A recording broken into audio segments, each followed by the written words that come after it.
Komedian Parto punya banyak kisah unik dalam perjalanan hidupnya.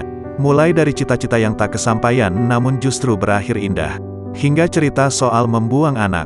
Baru-baru ini Parto membuat pengakuan yang cukup mengejutkan.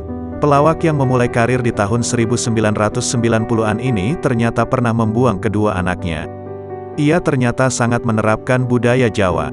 Salah satu kepercayaan yang dimilikinya adalah soal weton. Kebetulan Parto punya weton yang sama dengan dua anaknya. Karena kepercayaan inilah membuat Parto untuk membuang sang anak. Namun bukan sungguhan membuang anak. Ia hanya akan membuang sementara sampai ada yang memungut si anak.